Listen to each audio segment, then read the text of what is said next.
আজকের গল্পটি একটি ভৌতিক চিনির কারখানা নিয়ে গঠিত। এই গল্পটি ইন্দোনেশিয়ার একটি সত্যি ভৌতিক চিনির কারখানার ওপরে নির্মিত। যে চিনির কারখানায় নিয়োজিত কর্মীদের সাথে ঘটে অস্বাভাবিক কিছু ঘটনা। সেই স্থানে কাজ করা মানুষগুলো প্রায় সেখানে দেখতে পেত আত্মা, আর তাদের কাছে শোনা যেত এমন অদ্ভুত অনেক ঘটনা। আর এই ঘটনাগুলো আসলে কি সত্যি? আর অবশেষে এই চিনির কারখানায় কে বেঁচেছিল? গল্পটি শুরু হয় ইস্ট জাভাতে 2003 সালে, যেখানে আমরা ইদা, নিং, ফাদে, দিউই, ফ্র্যাঙ্কি, হ্যান্ড্রা আর তার হবিস্ত্রী ওয়াতেকে দেখি।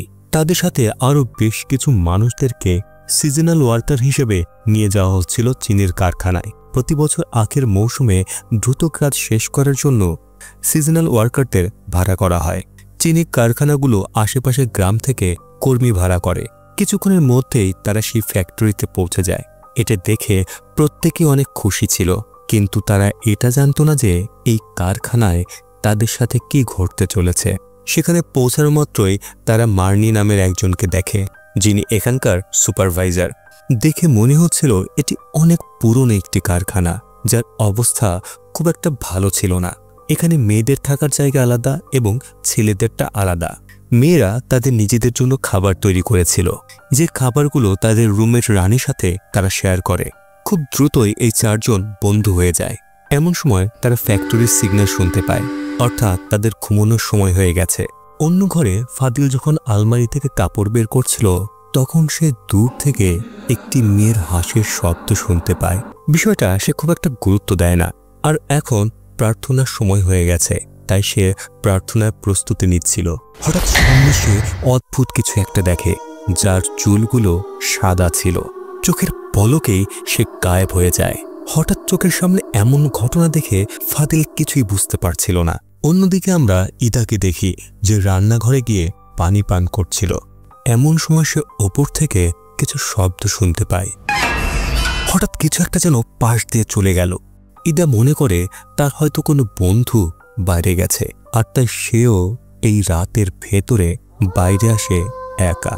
বেশ কিছু দূর আসার পরেও সে কাউকেই দেখতে পায় না।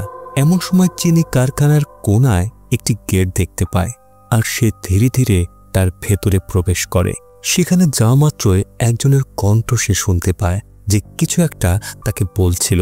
তার পেছন দিয়ে যাচ্ছিল একটি আত্মা। শব্দটি সে এখনো শুনতে পাচ্ছিল, আর ইদাও সেই শব্দের পিছু করতে করতে একদম ভেতরে চলে যায়, যেখানে দেয়ালের ওপরে একটি চিত্র ছিল। ইদা ওপরে উঠে সেই ছিদ্র দিয়ে ভেতরে তাকাতেই দেখে ভেতরে অনেকগুলো মানুষ, যারা বিভিন্ন ধরনের বাদ্যযন্ত্র বাজাচ্ছিল আর একজন পাপেট চালাচ্ছিল। হঠাৎ সকলে একসাথে ইদার দিকে তাকায়। ভয় পেয়ে সে নিচে পড়ে যায় আর দ্রুত সেখান থেকে পালাতে শুরু করে। আর তার পেছনে আমরা দেখতে পাই এক শয়তানের ছায়া। পরদিন সকালে কাজে যাওয়ার জন্য তাদের দেরি হচ্ছিল, এজন্য নিংকে তাড়াতাড়ি বাইরে আসতে বলে। কারখানায় যাওয়ার জন্য নিং এমনভাবে সেজে বেরিয়েছিল, মনে হচ্ছে মডেলিং করতে যাচ্ছে। বন্ধুরা ধারণা করে হয়তো তার কোনো স্পেশাল মানুষ এখানে আছে। যাবার সময় ইদা তার বন্ধুদের জিজ্ঞাসা করে কালকে রাত্রে কি তাদের মধ্যে কেউ বাইরে বেরিয়েছিল, কিন্তু বন্ধুরা তো আরাম করে ঘুমাচ্ছিল। ইদা জানায় কালকে রাতে সে কাউকে দরজা খুলতে দেখেছে। এতে তার বন্ধুরা তাকে বোঝায় হয়তো সে ভুল কিছু দেখেছে। এখন সময় হলো তাদের কাজ করার। এখানে মার্নির সাথে ছিল সামিন, যে মার্নির সাথেই কাজ করে, আর তাদের সাথে ছিল রেনো ও কার্নো, যারা এখানকার সিকিউরিটি গার্ড। মার্নির মাধ্যমে এখানে আমরা জানতে পারি যে সন্ধ্যার পরে একটি অ্যালার্ম বাজে, যেটা হলো ইয়েলো অ্যালার্ম, আর রাত 9টার সময় বাজে রেড অ্যালার্ম, অর্থাৎ কেউই ঘর থেকে বেরোতে পারবে না। আর এটাই এই কারখানার কঠোর নিয়ম। এরপর এক এক করে প্রত্যেকের নাম ডাকা হয়, তারপর কর্মীদেরকে গ্রুপে ভাগ করা হয়। এখানে ইদার কাজ হলো মার্নির অফিসে কাজ করা, বাকি মেয়েদেরকে অফিসের বিভিন্ন কাজ দেওয়া হয়, আর ছেলেদেরকে আখ মারাইয়ের কাজ শেষ করে ইদা যখন ফিরছিল, তখন সে একটি পাখির বাচ্চাকে নিচে পড়ে থাকতে দেখে, আর তাই সে বাচ্চাটিকে তুলে পুনরায় তার বাসায় বসিয়ে দেয়। তখন একজন মহিলা তার পেছনে এসে বলে ভালো কাজের ফল সবসময় ভালো হয়। এটা বলার পরে সে সেখান থেকে চলে যায়, যেটা বেশ অদ্ভুত ছিল। ওদিকে খেতে আদিল আখ সংগ্রহের কাজ করছিল। এমন সময় তার সামনে একটি সাপ চলে আসে। কিন্তু কিছুক্ষণ পরেই সাপটি সেখান থেকে চলে যায়। কাজ করার মাঝে তারা সবাই একসাথে বসে কথা বলছিল। এখানে তারা একটি বিষয় জানতে পারছে 7 বছর আগে সিজনাল ওয়ার্কার হিসেবে কর্মীদেরকে ভাড়া করা হয়েছিল, যারা বাইরে ঘোরাঘুরি করত, এমনকি তারা কিছুটা নেশা করেছিল। এরপরে একদিন ওয়ারহাউসের দরজা নিজে থেকে বন্ধ হয়ে যায়। তারপরে সেখানে ঘটে এক বিশাল বিস্ফোরণ। এতে ভেতরে থাকা সকলেই মারা যায়। আর এই ঘটনার পরেই ইয়েলো ও রেড অ্যালার্টের নিয়ম চালু করা হয়। লোকমুখে শোনা যায় যে প্রতি রাতে সেই কর্মীদের আত্মা চতুর্দিকে ঘুরে বেড়ায়। ওদিকে ইন্দা অফিসে একাই কাজ করছিল। হঠাৎ সে অনুভব করে পেছনে ফিসফিস করে কেউ কিছু বলছে।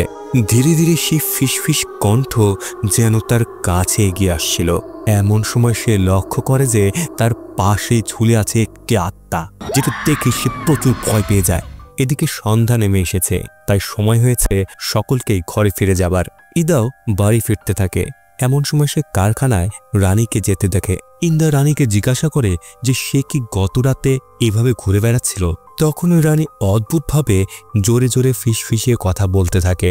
ধীরে ধীরে তার ফিসফিস আরও বাড়তে শুরু করে। হঠাৎ করে সে দৌড়ে ইন্দার কাছে আসে, কিন্তু এটা ছিল সেই লাশ যেটাকে কিছুক্ষণ আগেই ইন্দা দেখেছিল। ভয় পেয়ে ইন্দা দৌড়ে সেখান থেকে বাইরে বেরিয়ে আসে। ইন্দার এমন অবস্থা দেখে বন্ধুরা তাকে শান্ত করার চেষ্টা করে। ইন্দা দেখে রানী কিন্তু তাদের সাথেই ছিল। চিনির কারখানা প্রত্যেককেই অনেক ভালো বেতন দেয়, কিন্তু তা সত্ত্বেও গ্রামের মানুষেরা এই কারখানায় কাজ করার জন্য আসতে চায় না, কেননা এই কারখানায় রয়েছে আত্মা। আগেকার সময়ে কারখানায় সবকিছু থাকতো। এখানে একটি মেন্টাল হাসপাতালও ছিল।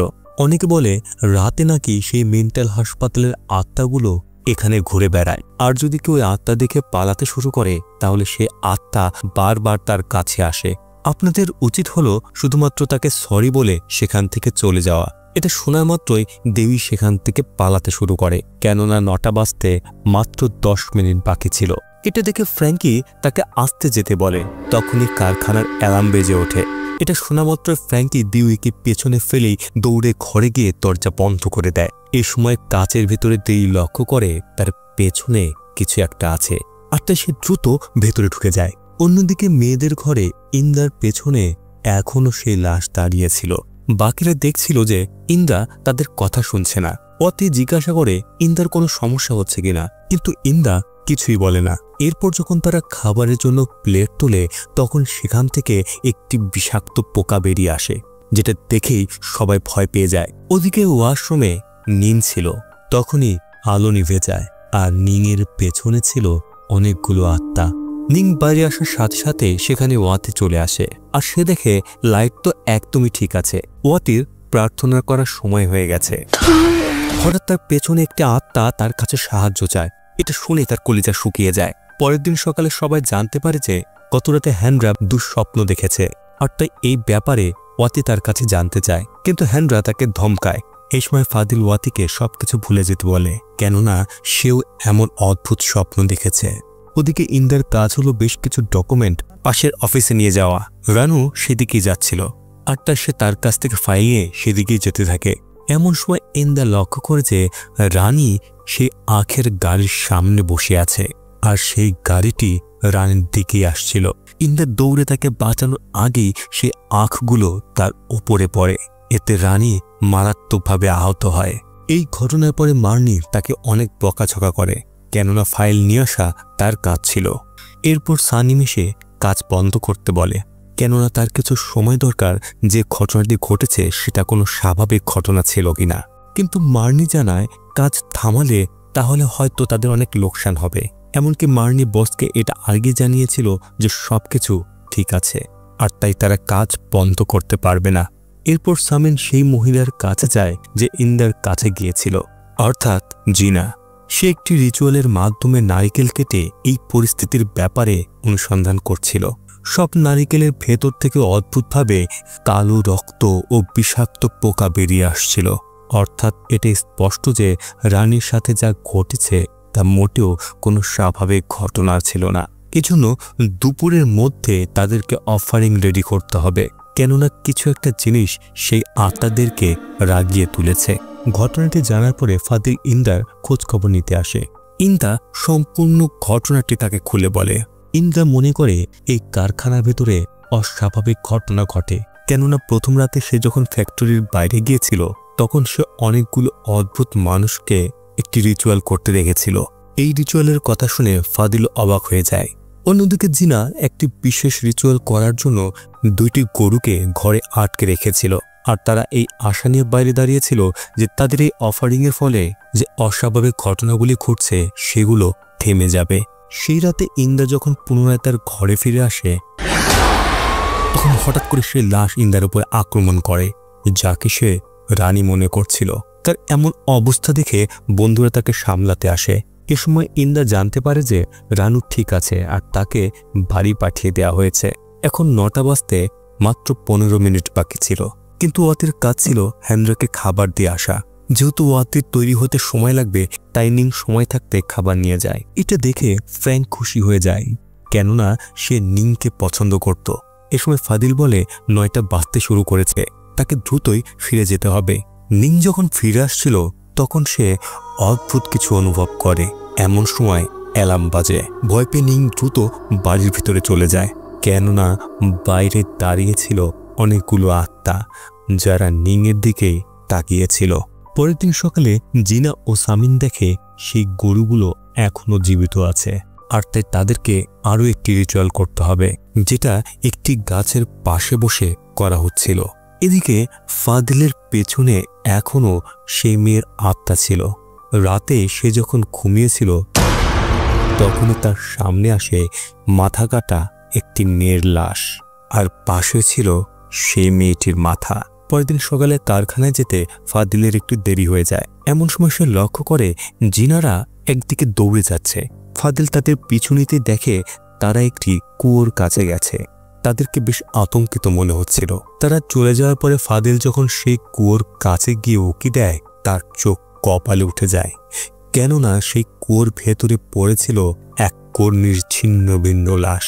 কিছুক্ষণ পরে সামিন সেখানে আসে আর তাকে রিকোয়েস্ট করে এই ডেড বডির ব্যাপারে সে যেন কাউকে কিছু না বলে, কিন্তু ফাদিলে এটা মনে হচ্ছিল সে হয়তো কিছু একটা লুকোচ্ছে। এ সময় সামিন তাকে জিজ্ঞাসা করে সে কি কারখানায় অদ্ভুত কিছু অনুভব করেছে কিনা, কিন্তু ফাদিল এ বিষয়ে তাকে কিছুই বলে না। এরপর সামিন ফাদিল ও এন্ডাকে তার কাছে ডেকে নিয়ে আসে, যেখানে জিনাও ছিল। তারা তাদের কাছে জিজ্ঞাসা করে যে এখানে আসার পর থেকে তারা কি কি দেখেছে। ইন্দা সবকিছু খুলে বলে যে সে রাত 9টার পরে সেই ফ্যাক্টরির বাইরে গিয়েছিল, কেননা সে কাউকে বাইরে ঘুরতে দেখেছে আর তাই সে তাকে ফলো করেছিল। ইন্দার স্বীকারোক্তির পরে ফাদিলও তার স্বপ্নে দেখা কথাগুলো শেয়ার করে। তার অভিজ্ঞতাও ইন্দার সাথে ঘটে যাওয়ার ঘটনার সাথে একদম মিলে যাচ্ছিল। সে স্বপ্নে দেখেছিল যে রাত 9টার পরে কারখানার বাইরে কেউ গিয়েছিল, তাকে সে স্বপ্নে ওয়্যার হাউসের দিকেই যেতে দেখেছিল। আর রানীর অ্যাক্সিডেন্টের পরে ফাদিল এটা ধারণা করে যে স্বপ্নে যাকে ওয়্যার হাউসের দিকে যেতে দেখেছিল সে হয়তো রানী, আর সে ওয়্যার হাউসে আত্মাগুলো রেগে গিয়েছিল বলেই রানীর সাথে এমন ঘটনা ঘটেছে। কিন্তু জিনা এসব কিছু অস্বীকার করে, কেননা তার সাথে রানীর কথা হয়েছিল। রানী তাকে এটি স্পষ্টভাবে বলে দিয়েছিল যে সে রাত 9টার পরে কারখানার বাইরে কখনোই বের হয়নি। তারা এটাও ধারণা করে যে হয়তো সেই রাতে আরও কেউ সেই নিষিদ্ধ এলাকায় গিয়েছিল, আর তারা এমন কিছু একটা করেছে যার জন্য এই ঘটনাগুলো ঘটছে। এরপর জিনা তাদেরকে নিয়ে একটি বিশেষ রিচুয়াল করে। রিচুয়ালের উদ্দেশ্য এইটা ছিল যে তারা যেন জানতে পারে আসলে কোন কর্মী সেখানে গিয়েছিল। কিছুক্ষণ পরে সামিনকে একটি আত্মা ভর করে, আর আত্মাটি বলতে থাকে যারা তাদের প্রতিজ্ঞা ভঙ্গ করবে তারাই মরবে। এটা বলে সে ওয়্যার হাউসের দিকে দৌড়াতে থাকে, বাকিরাও তার পিছু নেয়। এ সময় সামিনের ভেতরে থাকা আত্মাটি একটি খালি জুয়েলের বক্স দেখায়। এটা দেখে জিনা বোঝা যায় সে আত্মাটি কেন এতটা রেগে আছে, কেননা কেউ হয়তো এখান থেকে সেই গহনাগুলো চুরি করেছে। এখানে যে গহনাগুলো ছিল সেগুলো কিন্তু অদৃশ্য গহনা ছিল, আর এটা দেখে জিনা অবাক হয়ে যায় যে সাধারণ মানুষ কিভাবে এটা চুরি করতে পারবে। এরপর জিনা এই ওয়্যার হাউসের ইতিহাস সম্পর্কে তাদেরকে বলতে থাকে। আসলে মৌসুমের কাজের সময় এখানে প্রায়ই অ্যাক্সিডেন্ট হতো, আর এই আত্মাদের যে রাজা ছিল তাদের সাথে এটা প্রতিজ্ঞা করা হয় যে তারা একে অপরকে কখনোই বিরক্ত করবে না। তারপর থেকে এই ওয়্যার হাউস নিষিদ্ধ এলাকা হয়ে গেছে। কিন্তু 7 বছর পরে সিজনাল একদল ওয়ার্কার এখানে এসেছিল, আর এটাই ছিল তাদের অনেক বড় ভুল। যার ফলে সেই আত্মাগুলো অনেক রেগে যায়। এরপর আত্মাগুলোই সেই ওয়ার্কারদের একসাথে পুড়িয়ে মেরে ফেলেছিল। অ্যাক্সিডেন্টের পরে সে ওয়্যারহাউস সিল করে নিষিদ্ধ ঘোষণা করা হয়, কিন্তু এখন দুজন কর্মী এই প্রতিজ্ঞা ধ্বংস করেছে। তারা সে ওয়্যারহাউসে ঢুকে পড়েছিল, এমনকি সে অদৃশ্য গহনাও তারা চুরি করেছে। এটা জানার পরে সামিন ফাদিল ও ইন্দার কাছে রিকোয়েস্ট করে তারা যেন দ্রুত অনুসন্ধান করে যে এই কাজটা কে করেছে, যেন দ্রুত সেই গহনা ফিরিয়ে দেয়, তা না হলে অনেকেই মরতে চলেছে। ইতিমধ্যে মার্নির চোখ আর নাক দিয়ে রক্ত বেরিয়ে আসছিল। এর সাথে সে রক্ত বমি করতে শুরু করে। জিনা তাকে সামলে নেয় আর গার্ডদের মাধ্যমে তাকে সেখান থেকে পাঠিয়ে দেয়। এদিকে নিং ওয়াশরুম থেকে তার ঘরে ঢোকে, যেখানে সে অদ্ভুত কিছু একটাকে দেখতে পায়। মুহূর্তেই সেটি অদৃশ্য হয়ে যায়। তখনই নিং গিয়ে দেখে তার জিনিসপত্রগুলো অগোছালো হয়ে আছে, আর এখানেই পড়েছিল সেই গহনাগুলো। আসলে নিং এই গহনা চুরি করেছে। সে দ্রুত গহনাগুলো গুছিয়ে নিয়ে সেখান থেকে বেরিয়ে আসছিল। তখনই তাকে ঘিরে ধরে সেই আত্মাগুলো। এমন ভয়ঙ্কর দৃশ্য দেখে তার শরীর যেন পাথর হয়ে যায়। পালানোর আর কোনো শক্তি যেন তার ছিল না। সে অনেক কষ্টের সকল শক্তি সঞ্চয় করে চিৎকার করে। এ সময় হেনরা তার কাছে এসে তাকে স্বাভাবিক করে। তখনই নিং গহনাগুলো ছুঁড়ে ফেলে, কিন্তু লোভ সেটা খুবই খারাপ জিনিস। তার মুহূর্তে সেই গহনাগুলো নিয়ে সেখান থেকে পালাতে শুরু করে। বাইরে বেরোনোর সাথে সাথেই নিং লক্ষ্য করে হেনরার মাথা ঘুরে গেছে। নিং ভয়ে সেখানে বসে পড়ে আর চিৎকার করে। তার চিৎকার শুনে হেনরা ছুটে এসে তাকে চুপ করতে বলে। এরপর পড়ে থাকা গহনাগুলো গুছিয়ে নিয়ে তারা আবার পালাতে শুরু করে। অন্যদিকে ওয়াতি ফাদিলের জন্য অপেক্ষা করছিল। এ সময় ফাদিল ও ইদা দৌড়ে সেখানে আসে। তারা এসেই একটি সোনার চুড়ি সেখানে পড়ে থাকতে দেখে। এই চুরিটি বাকিদেরকে দেখিয়ে সকল ঘটনা ফাদিল জানাতে থাকে যে কেউ একজন সেই নিষিদ্ধ এলাকা থেকে সোনার গহনা চুরি করেছে। এমন সময় তারা লক্ষ্য করে যে হেনরা এখানে নেই। তারা সকল সূত্র একসাথে মেলাতে থাকে, আর ফাদিল মনে করে স্বপ্নে দেখেছিল একটি ছেলে ও একটি মেয়েকে, অর্থাৎ সেই গহনা আর কেউ নয় বরং হেনরা ও নিং চুরি করেছিল। আর তাদেরকে বাঁচানোর জন্য এখনো বেশ কিছু সময় আছে, তাই তারা এখন গার্ডের সাহায্য নেবে। ফ্র্যাঙ্কি ও দুই গার্ডকে ডাকতে যায়। ইদা ও ওয়াতির চুরি নিয়ে জিনার কাছে যায়, আর ফাদিল হেনরাকে খুঁজতে বের হয়। এমন সময় একজন ওয়ার্কার দৌড়ে এসে ফাদিলের কাছে তার বন্ধুর জন্য সাহায্য চায়।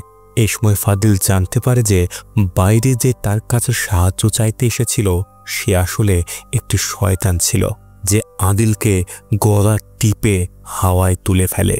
কিন্তু ফাদিলের প্রার্থনার কারণে শয়তানটি তাকে ছেড়ে দেয়। অন্যদিকে ফ্র্যাঙ্কি সাইকেলে করে কিছু একটাকে দেখে। সেটি ছিল একটি আত্মা, যার মাথার ভেতরে ছিল গর্ত। অন্যদিকে ওয়াতি ও এন্দা যখন জিনার কাছে যাচ্ছিল তখন ওয়াতি অস্বাভাবিক কিছু অনুভব করে, কেননা সেখানে একটি লাশ হাওয়ায় ভেসেছিল। আর তাই এন্দা ওয়াতিকে পেছনে তাকাতে নিষেধ করে। এই পুরো কারখানা ভয়ঙ্কর আত্মায় ভরা ছিল। এরপর ফ্র্যাঙ্কিদের সামনে আসে সেই মেন্টাল হসপিটালের আত্মাগুলো। এটা দেখেই তারা পালাতে শুরু করে আর ফাদিলকে খুঁজে পায়। এরপর তারা তিনজন একসাথে সেই উত্তরের ওয়্যারহাউসের দিকে যেতে শুরু করে। এমন সময় 9টার অ্যালার্ম বাজে। তারপরে আমরা নীল ও হ্যানরাকে দেখি, যারা সেই গহনা নিয়ে পুনরায় ওয়্যারহাউসের দিকে যাচ্ছিল। আর সেখানে তাদের জিনার সাথে দেখা হয়। তারা বাক্সের ভেতরে সকল গহনাই ফিরিয়ে দিয়েছিল। তারা এই জন্যই গহনা ফিরিয়ে দিতে এসেছে, কেননা বুঝে গিয়েছে এই গহনা নিলে সে আত্মাগুলো তাদেরকে ছাড়বে না। এ সময় ইন্দা ওয়াতি সেই অবশিষ্ট চুরিটি নিয়ে আসে। জিনা জানতে চায় যে তারা আসলে এই কাজটা কেন করেছে, তারা এমন কি করেছিল যার ফলে তারা সেই অদৃশ্য গহনা দেখতে পেয়েছিল। আসলে প্রথম রাতে ফাদিল যে দুইজনকে স্বপ্নে দেখেছিল সে দুইজন মূলত হ্যানরা ও নিং ছিল, যারা পালাতে পালাতে সেই ওয়্যারহাউসে এসে পৌঁছায়। আর সেখানে গিয়ে তারা ঘনিষ্ঠ হয়েছিল, অর্থাৎ হ্যানরা ওয়াতিকে ধোঁকা দিয়ে নিংয়ের সাথে এসব করছে। এমন সময় নিংয়ের নজর পড়ে সেখানে থাকা গহনার দিকে, আর লোভে পড়ে সে ওইগুলো চুরি করেছে। আর এটি ছিল তাদের সবচেয়ে বড় ভুল। আর এই ভুলগুলোই শয়তানদের সবচেয়ে পছন্দের কারণ। আর তাই তো শয়তানগুলো তাদেরকে অদৃশ্য গহনা দেখার শক্তি দিয়েছিল। এটা শোনা মাত্রই ওয়াতি একদমই ভেঙে পড়ে, কেননা নিং তার বেস্ট ফ্রেন্ড ছিল আর ওয়াতি তার চেহারা দেখতে চায় না। এসব ঘটনার পরে ওয়াতিক কান্না করতে করতে সেখান থেকে চলে যায়। এমন সময় তাকে একা পেয়ে শয়তান তাকে ভর করে, ধীরে ধীরে তাকে হাওয়ায় ভাসিয়ে নেয়। এরপর তার শক্তি দিয়ে সেইখানে থাকা কর্মীদেরকে ডেকে নিয়ে আসে, যারা এসেই কাঁচ ও আগুনের টুকরো খাচ্ছিল। এমন সময় ইন্দাও পজেস হয়ে যায় আর তার প্রথম রাতে দেখা সেই স্থানে গিয়ে বিশেষ রিচুয়াল করতে শুরু করে। এরই মাঝে ইন্দা অতীতে চলে যায়, যেখানে সে দেখতে পায় বেশ কিছু মানুষ রিচুয়াল করছে। এরপরে যেন সবকিছু স্বাভাবিক হয়ে যায়। যখন থেকে এখানে কারখানা তৈরি করা হয়েছিল তারপর থেকেই প্রতি মৌসুমে এক বিশেষ অনুষ্ঠান আয়োজন করা হতো, যেই অনুষ্ঠানে একজন ছেলে ও একজন মেয়েকে বর ও কনে হিসেবে সাজানো হয়। এরপর তাদেরকে শয়তানের উদ্দেশ্যে উৎসর্গ করা হয়। কিছুক্ষণের মধ্যেই সে জ্ঞান হারায়। তারা সবকিছু চেষ্টা করেছিল যেন মানুষদেরকে স্যাক্রিফাইস না করতে হয়, আর এই বিষয়টা রক্ষা করার জন্যই তারা গরু শয়তানের উদ্দেশ্যে উৎসর্গ করে। আর শয়তানও এটা গ্রহণ করেছিল, কিন্তু হ্যান্ড্রা ও নিংয়ের ভুলের কারণে সেই শয়তানগুলো রেগে গিয়েছে, তাই তারা এখন মানুষের বলি চায়। আপনাদের হয়তো মনে আছে জিনা গরুদেরকে উৎসর্গ করেছিল, কিন্তু শয়তান সেটা গ্রহণ করেনি, কেননা শয়তান এখন চেয়েছিল হ্যান্ড্রা ও নিংয়ের আত্মা। এরপরে এই দুজনকে বরকনে হিসেবে সাজানো হয় শয়তানের সামনে উপস্থাপন করার জন্য, কিন্তু তাদের অন্য একটি প্ল্যান ছিল যে কিভাবে এই দুজনকে বাঁচানো যায়। আর সেটা হলো হ্যান্ড্রা ও নিংয়ের রক্ত দিয়ে সেখানে দুটি পুতুল রাখা হয়, আর সেই পুতুলের গায়ে রক্ত মাখানো হয়, যেন রক্তের গন্ধে শয়তান মনে করে পুতুলগুলো আসল মানুষ। এরপর তারা সেই দুইটা পুতুলকে পুঁতে ফেলতে থাকে। আর ওদিকে হ্যান্ড্রা ও নিংকে লবণের সার্কেলের ভেতরে দাঁড় করিয়ে দেওয়া হয়, কিন্তু শয়তান বুঝে গিয়েছিল যে তাকে ধোঁকা দেওয়া হচ্ছে। হঠাৎ বাতাসের ঝাপটায় লবণের সার্কেল ভেঙে যায়, সাথে সাথে দরজা বন্ধ হয়। বেশ কিছুক্ষণ পর যখন দরজা খোলা হয় তখন তারা দেখে লবণের সার্কেলের ভেতরে পড়ে আছে সেই দুইটা পুতুল। এটা দেখে সকলে আখের ক্ষেতের দিকে ছুটতে থাকে। শয়তানের কাছে তাদের প্ল্যান তুচ্ছ হয়ে যায়। তারা দ্রুতই মাটি খুঁড়তে শুরু করে, আর সেই গর্তের ভেতর থেকে তারা পুতুলের বদলে হ্যান্ড্রা ও নিংয়ের লাশ খুঁজে পায়। এই ঘটনার পরে সকলেই তাদের নিজের বাড়িতে ফিরে যায়, কিন্তু এরা তাদের দুই বন্ধুকে হারিয়েছে। গল্পের একদম শেষে ফাদিল লক্ষ্য করে যে ইদার পেছনে এখন একটি আত্মা বসে আছে। বেশ কিছু সময় পর যখন কারখানা পুনরায় খোলা হয় তখন জিনা ও সামিনের সামনে আসে সেই শয়তান, আর চোখের পলকে তাদেরকে। গল্পটি কেমন লাগলো অবশ্যই কমেন্টে লিখে জানাবেন। এমন আরও গল্প দেখতে চাইলে চ্যানেলটি সাবস্ক্রাইব করে রাখবেন। আরে হ্যাঁ, একটা লাইক দিতে ভুলবেন না।